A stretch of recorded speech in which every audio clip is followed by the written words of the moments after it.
Salam dəyərli müəllimlər, hər vaxtınız xeyirli olsun. Mən Mətanət Nəbiyeva bugün sizlərə seçim nəzəriyyəsi və behaviorizm haqqında bəhs edəcəm. Seçim nəzəriyyəsi digər adla Gleiser nəzəriyyəsi də adlanır, yəni Gleiser tərəfindən hazırlanmışdır. Gəlin görək bu nəzəriyyədən nədən bəhs olunur. Yəni Gleiserə görə davranışın fərd tərəfindən hissləri və ehtiyacları arasında etdiyi bir seçimdir. Yəni nəyi istəyirəm, nəyi seçirəm və nəyə görə. Xarici şərait tərəfindən də müəyyən edilmədiyini və idarə edilmədiyini deyir. Yəni sənin hissin, sənin seçimin. Bunu başqası nə idarə etmir, nə də kimsə sənin yerinə hər hansı bir seçim edə bilməz. Təbii ki, kiminsə tərəfindən edilən seçim düzgün olmayan nəticələrə, düzgün olmayan bir işə, düzgün olmayan fəaliyyətə gətirib çıxara bilər. Yəni insanlar hər hansı bir şəraitin, yəni kiminsə istəyinin nə qurbanı deyil, nə körəsi deyil. Öz seçimlərinə görə məsuliyyət daşıyır. Məsələn, seçmişəm müəllimliyi ixtisasını və yaxud da ki, seçmişəm həkimliyi və məsuliyyətim də ona görədir. İndi hal-hazırda müasir dövrümüzdə götürək abituriyent və yaxud da ki, universiteti bitirdikdən sonra iş həyatı bəzən bizlərin yerinə və yaxud da ki, şagirdlərin yerinə kimlərsə qərar verir. Ya müəllimi, ya evdə valideynlər. Bu da ki, təbii ki, negativ bir nəticələrə gətirib çıxara bilər.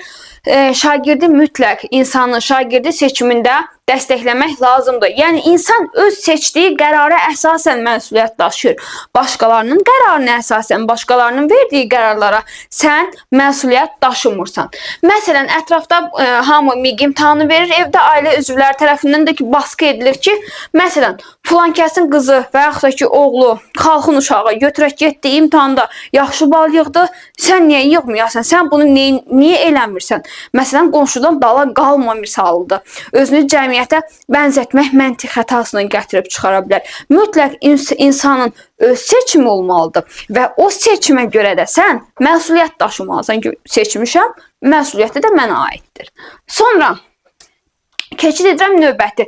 Yəni, seçim nəzəriyyəsi iddia edir ki, şagirdin davranışına müəllim birbaşa nəzarət edə bilməz. Yəni, şagird müxtəlif ailələrdən gəlir. Reaksiyalar müxtəlif cür olur. Hər kəs eyni ola bilməz. Ona görə də şagirdin hər hansı bir davranışına və yaxud da ki, etdiyi seçimə müəllim tərəfindən nəzarət edilə bilməz.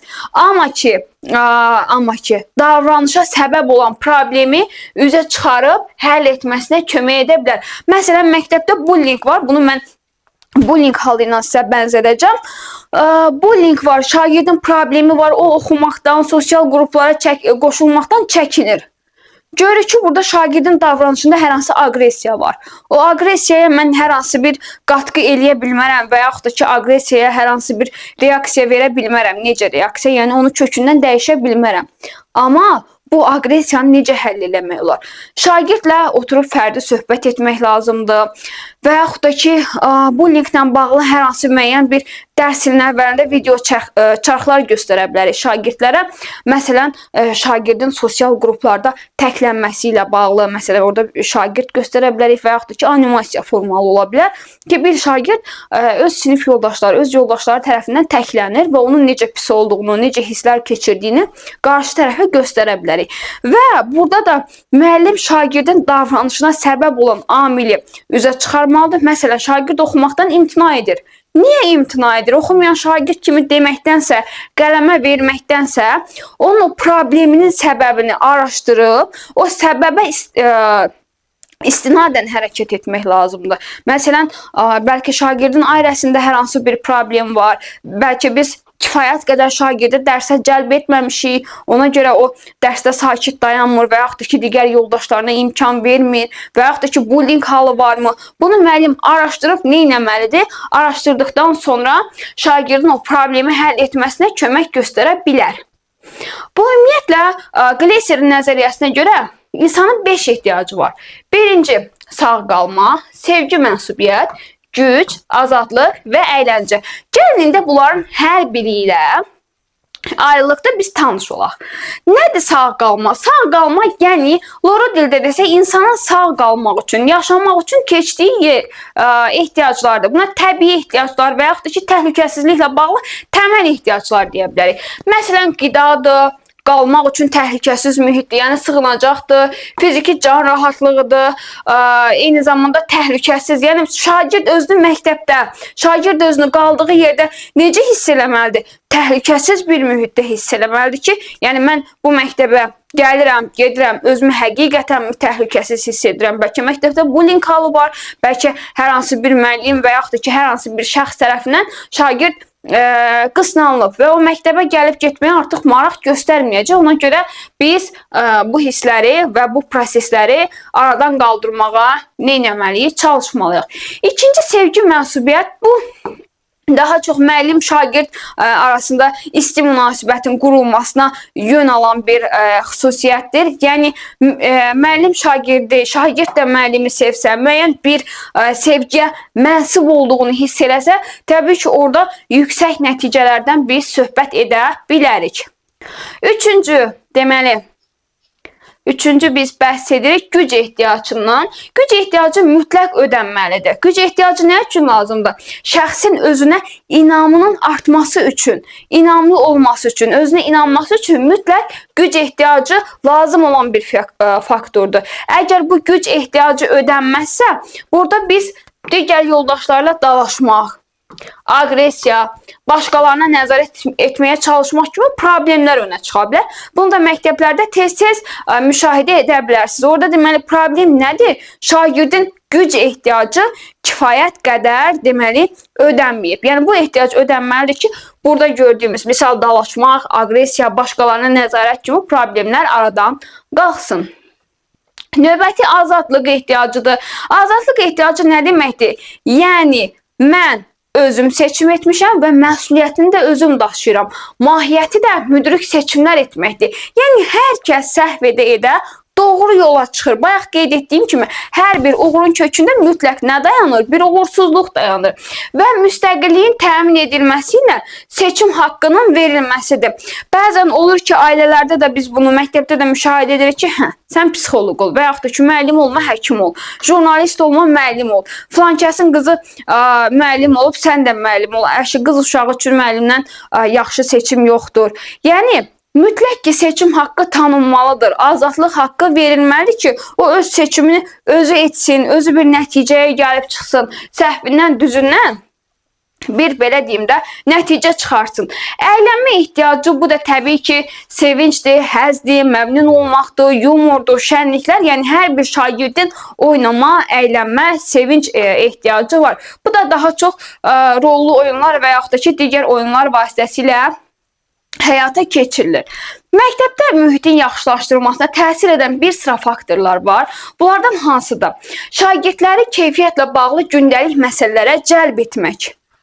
İkinci, şagirdlərin həyatın müxtəlif sahələrində keyfiyyətini təmin etmələrinə sövq etmək.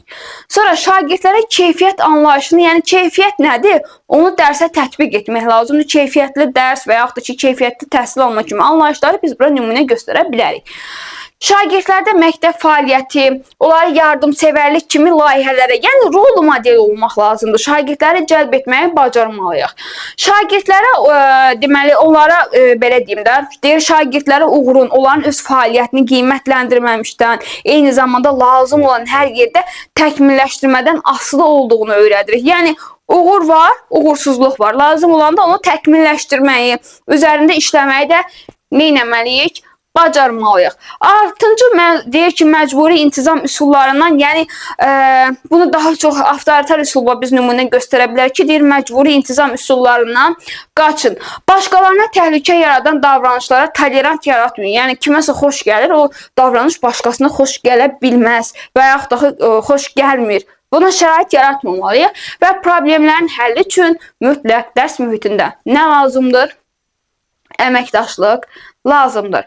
Əməkdaşlıq və proaktiv həllərdən nə danışa bilərik? Bu Rosqrinin yanaşmasına görə davranış problemləri iki səbəbdən qaynaqlanır. Tələb olunan bacarığın lazımi səviyyədə olmaması və həll edilmiş həll edilməmiş problemlər. Məsələn, şagirddən tələb olunub hər hansı bir bacarıq. Məsələn, götürək fiziki bir bacarıq. O, əgər lazımi səviyyəyə çatdırılmayıbsa, lazımi səviyyədə deyilsə, təbii ki, burada davranış problemləri, başqalarına qarşı aqressiya, dalaşqanlıq kimi biz problemlər görə bilərik və bu problemi də mütləq ki, həll etmək lazımdır ki, əgər həll edilməmiş saxlanılarsa, bu əməkdaşlığa gətirib çıxarmaz. Mütləq ki, problem varsa, o problem araşdırılıb, həll edilməlidir. Burada da 3 addım var. Müəllim şagird arasında 3 addımdan söhbət gedir. Birinci empatiya qurmaqdır. Müəllim şagirdin emosional durumunu anlamalıdır, vəziyyətini anlamalıdır. Ondan sonra problem müəyyənləşdirilməlidir ki, bu şagirdin məsələn aqressiv davranmağının səbəbi nədir? Biz problemi müəyyənləşdirəndən sonra artıq problemi həll etmək istiqamətində şagirdlə əməkdaşlığa yönələ bilərik. Sonra baxaq burada deməli yanaşmadan söhbət gedir. Yəni bu yanaşmanın tətbiqi mütləq dəstəkləyici bir təhlükəsiz mühit yaratmaq lazımdır. Necə mühit yaradırıq? Təhlükəsiz mühitdən söhbət gedir. İkinci problemin həllinə hansı istiqamətdə həll etməmizə yönəlməmiz lazımdır ki, məsələn, mən bu problemi necə həll etməliyəm, necə yanaşmalıyam və diqqət cəmlənməlidir. Yenə də problemin üstünə diqqət cəmlənir, yəni onun həll edilməsindən söhbət gedir ki, müəyyən davranış problemləri var sinifdə və bu problemləri həll etmək üçün mütləq ki, əməkdaşlıq olmalıdır. Bu istər şagird müəllim arasında, istər təhsil üslubu şəklində həyata keçirilə bilər. Növbəti behaviorizmdən bəhs edirik. Deməli, behaviorizm davranışın müşahidə edilə, ölçülə bilən aspektini araşdıran, stimula cavab prinsipinə cavab verən müəllimlərin davranışı şagirdlərin beyninə ötürülə bilmə imkanında olduğu fikrini əsas tutan bir öyrənmə nəzəriyyəsidir. İndi gəlin bununla daha geniş tanış olaq. Əsas nümayəndələrindən Watson'dır, Skinner'dir, Pavlov'dur, Bandura'dır, Thorndike və s. nümunə çəkmək olar. Gəlin nəzəriyyədə bəhs edək biz nədən? Deməli, ilk olaraq bir saniyə, biz müsbət və negativdən danışacağıq. Həm müsbət, həm negativ, gücləndirici olanda, yəni müsbət olanda biz nəyisə plus edirik, yəni üstünə gəlirik. Həm cəza olsun, həm gücləndirici olsun. Negativ olanda nəyisə çıxırsan. Əgər arzu olunan sözündən söhbət gedirsə, məsələn ki, davranışı şagirdin həmişə dərsə hazır gəlməsi şagirdin arzu olunan bir davranışdır. Arzu olunan sözü ilə başlayırsa bu nə olacaq? Arzu olunanla başlayırsa bu gücləndirmə. Əgər arzu olunmayan bir davranışdırsa, məsələn, şagirdin kitabını evdə unutması, şagirdin ev tapşırığını yazmaması, arzu olunmayan bir şeylə bağlıdır. Biz nə veririk? Cəza veririk. İndi gəlin bunlarla daha geniş tanış olaq. Məsələn, deyirəm ki, şagird əgər tapşırığı həmişə məsuliyyətlə yerinə yetirdikdə şagirdi tərifləmək və yaxud da ki, ona bir təşəkkürnamə vermək.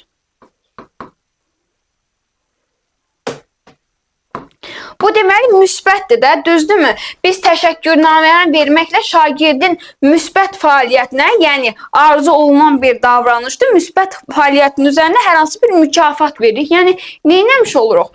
Plus etmiş oluruq. Və yaxud da ki, arzu olunan davranışa görə şagirdin valideyninə pozitiv məzmunlu mesaj göndərir şagird haqqında, evladı haqqında, yəni plusdur. Və yaxud da ki, şagird dərslərini həddindən artıq yaxşı oxuduğuna görə, həmişə aktiv olduğuna görə fənn olimpiyadasına onun adında yazırıq. Yəni bu müsbət birdir. Arzu olunan davranışın yenidən təkrarlanması üçün müsbət gücləndirmə edirəm.